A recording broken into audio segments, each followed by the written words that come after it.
Right. Hello, everyone, and welcome to this morning's Forex webinar for the London session.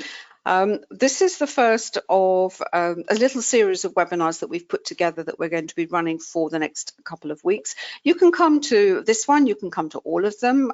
It's entirely up to you.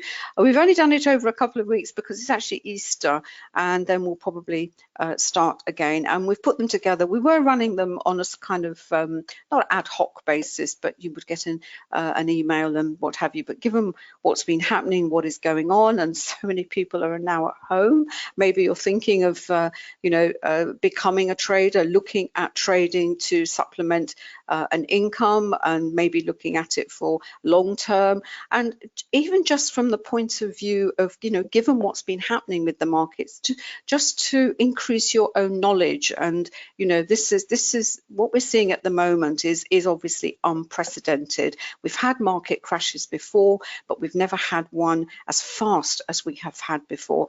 David and I very well remember 2008. We even remember 1987 and the Great Storm and the Great Crash then.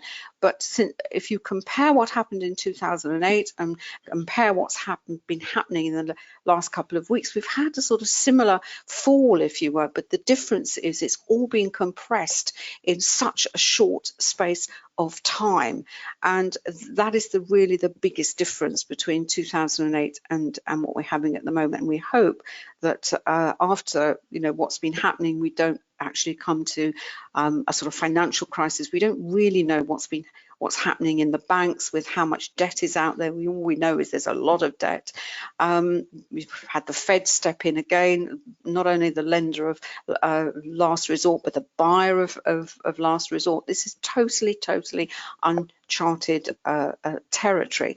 The markets are there, the opportunities are there.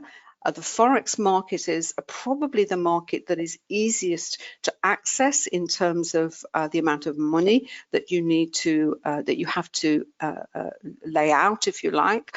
There are plenty of demo accounts out there. There's lots and lots of brokers. So in a way, like everything in all crises, it is a time of opportunity. Before we start, of course, really have to draw your attention to the disclaimer that you can see on the screen. All trading, in fact, all investing has a degree of risk. Everyone likes certainty. Everyone likes to, think that, be risk-free. Nothing is risk-free. It's just a question of degree. David and I happen to believe that this market, this Forex market, which, people say, oh, it's terrible, it's so risky. It's actually, if you know what you're doing and, given that you can go in with a very small amount of money, is not as risky as perhaps you have been led to believe, but you really need to know what you're doing. And finally, you should never, ever take any kind of financial risk in any market with money that you cannot afford to lose. So that's what I'd like to say. For those of you who maybe haven't come along before, where are we? What we do in these sessions and in all the sessions that we hold, because we have one for the US markets, is we look at the markets, we look at the charts through the prism of volume price analysis.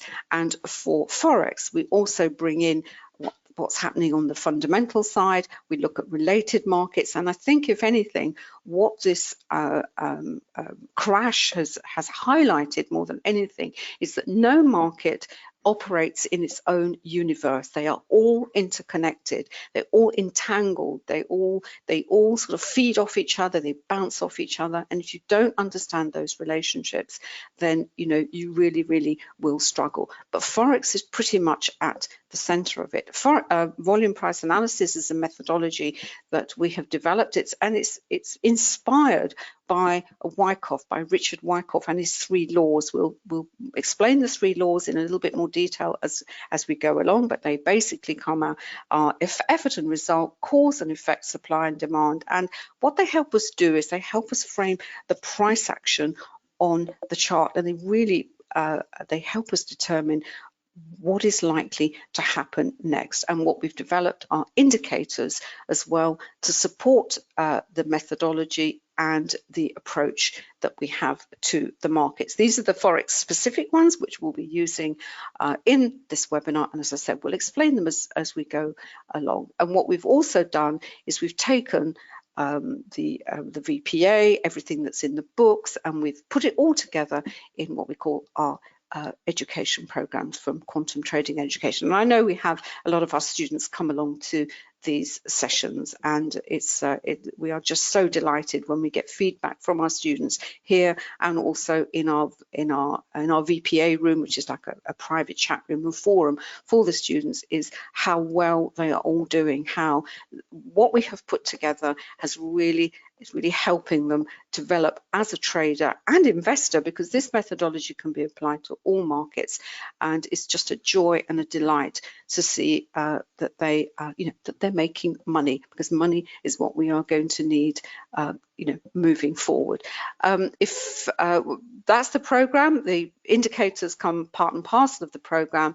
But you can buy them independently. These are the platforms that we have them for at the moment: MetaTrader 4, Ninja, TradingView, and we're also working on TradeStation. I've got a combination. I'm using a combination of platforms. I've got both MT5 and I've got a Ninja Trader up. I've been looking at a trade actually on the pound yen. David, I think, has got the Aussie yen, because it's really been a sell of the yen this morning, because sentiment has actually shifted, and it's shifted for a number of reasons. One of them, not least, because the epidemic in Italy appears to be slowing down. I've got a site which tells me what the latest, sadly, what the latest deaths are, the numbers, but it does, the last couple of days there has been a very small reduction, and the market has taken that to be positive. What this will change when there is some definitive medical solution to the situation that we are in at the moment. How do we know that sentiment has changed? Well, we go over to investing.com and we look at what are the futures doing. We can see the Nasdaq is up 288, the S&P is up 94. How that translates into the forex market is that normally is the currencies which are safe haven, like the dollar, like the Swiss franc, like the certainly the yen, they will now be sold. And what the reason there's also better sentiment is obviously what the Fed did yesterday, sort of coming in and really guaranteeing, if you like, the continuation of the financial system. What we're still waiting for, what the market is still waiting for, is the stimulus program that is currently being worked out in Congress, in the Senate in America. They're always sort of falling out. They can't come to any kind of agreement. So politics as well play a big part in what is going on at the moment, clearly. And the British pound, which has recently been sold off really heavily, has had a bit of a pickup today on the news that ironically that we're all in lockdown. So you say, well, how can a piece of negative news be positive for a market or an instrument? It's because the markets, traders and investors, traders don't see the world in the way that perhaps you and I would, non-traders would see. Sometimes a piece of good news is perceived as either not good enough, and so the market is sold off, and vice versa. It is all explained in our program. What are we looking at here are the indicators that we've developed to help us just tease apart what is happening with the individual currencies.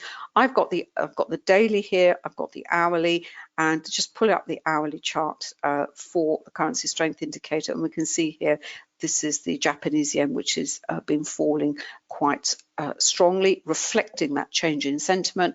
I've got the array over here on the 15-minute, and we can see here the nice thing about the yen pairs, the strongest of the yen pairs, the ones that have been moving the most and the ones you would expect to move the most when there's a change of sentiment, is the Aussie yen and the New Zealand, the commodity dollars. So David's having a look at that. My pound yen not been shifting too much at the moment. That's because we've got London coming up. The trade that I was been looking at since 6 o'clock is this one.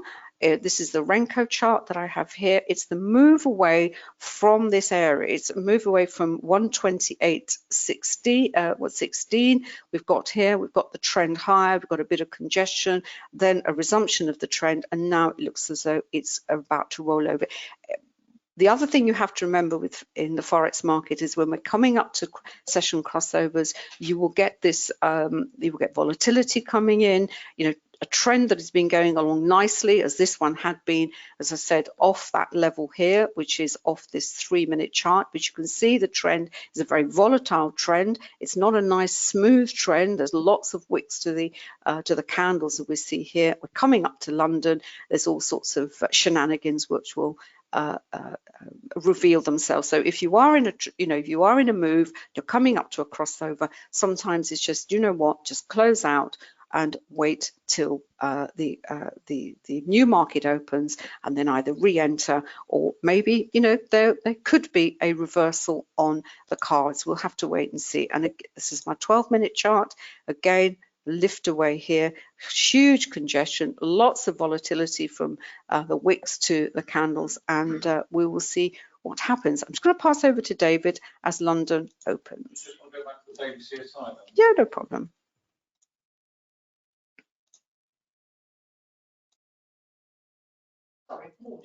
That's all right, thanks, darling. Just before we switch over onto Ninja, I just want to highlight the daily CSI, which I've highlighted before. A lot of the timeframes we focus on in this, in these presentations, in these web classes, is very much on the faster timeframes. Not because we believe that is the be-all and end-all of trading. It isn't. Intraday trading doesn't suit everybody. A lot of traders have, a full-time job, which we fully endorse. Don't give up the day job if you're learning this business. So if you're looking at a longer term opportunities, then the CSI is certainly setting up that way, and it's clear, clearly aligned with sentiment. You've got the particularly the Aussie, the blue at the bottom there, and the New Zealand dollar at the bottom there, very, very strongly oversold. They've been very, very weak. And equally up at the top, you've got the Japanese yen, the magenta line, you've got the Swiss franc, the green line there, and you've also got the dollar. What this is setting up for longer term, and this is not a recommendation to take this particular approach, but certainly based on that particular time horizon, we are looking at a pretty strong shift in terms of sentiment over the longer term, and that really aligns with what's going on at the moment.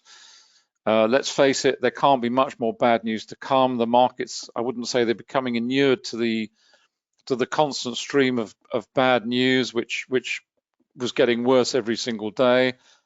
Governments have taken action, central banks have taken action, and provided the global economy, which is lesser important at this stage, but it's very much about how the numbers pan out. And as Anna said, the testing that then is going to come online, and also the reduction in deaths as these effects take hold. And that's not going to happen immediately, but hopefully, God willing, it will take effect over the next 2 to 3 weeks, and that's really the sort of time frame we're looking at. So it's setting up for this change in sentiment, and that's also reflected in some of the volume profiles that we're now starting to see. I've got the Aussie yen running, and I'll just drop onto that on the daily in a moment. But I just wanted to highlight it here. You'll see it the same on the heat map. This is what's been going on. These currencies have been hammered, and now we're starting to see potentially a bottoming out. And obviously you'll see that reflected in related markets, in terms of equities, in terms of sentiment, in terms of bonds and bond yields and everything else. I'm just going to switch over off for a moment. We're just going to switch over.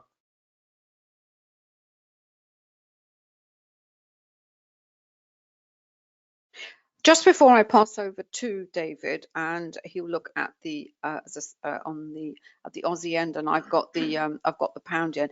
Just to remind us that in fact, there is still fundamental news out there, although the numbers are going to be, I would say they're almost meaningless at the moment. But towards the end of the month, we always have these quite important releases, which are what they call the flash flash PMI numbers. Those of you on the program will know what these what they signify, and you can see on Forex Factory here they're all given a very high priority because they are coded in red. If I know we have some very in these sessions we have people who maybe have not familiar with trading. It's their first foray into investigating whether they think forex or trading is for them. So when we say things and you don't understand something, please just put a question in the chat box, and we're more than happy to answer the question. I know the fellow traders we have in our room, they are all very, very supportive of new traders. You know, we are a community. We're here to help each other. We're here to share what we know, you know, to share what works, what maybe doesn't work, and really I suppose it's what this crisis has brought out. It's actually brought out, I think, both the best and the worst in people, and I like to think that it's more the best in people than the worst in people. Anyway, I'm a bit emotional at the moment. Anyway, the PMI, normally this number, it causes a lot of volatility because it kind of sets the tone of what's happening in the global economies.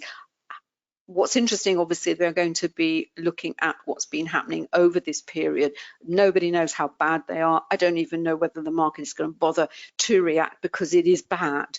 And as David said, we've got to a point now that there's been so much hysteria. There's been so much, you know, you can criticize whether the press has helped or hindered, if you like, in what has been this awful ongoing crisis.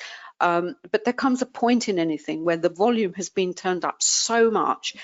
You know, where do you go after that? And it's almost a bit like the stage, somebody's described it like the different stages of grief. You have anger, you have denial, and then eventually you have resignation. And I get the feeling with the markets, we're almost at that point. We are resigned. What are we going to do? We've got to pick up the pieces.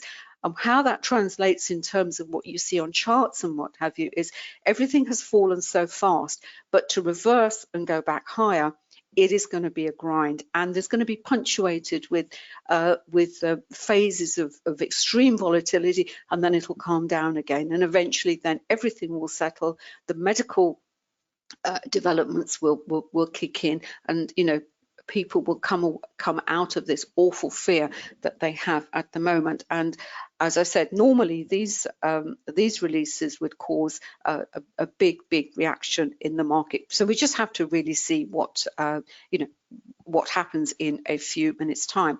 Just to quickly look at the charts, I mentioned Wyckoff's 3 laws. They basically, I can't remember whether I broke them down, but they're basically, they break down a supply and demand, cause and effect, and effort v results, and how we interpret them, how we've applied them to VPA and the indicators. So if you take supply and demand, basically those areas on the chart where you're going to have a reversal.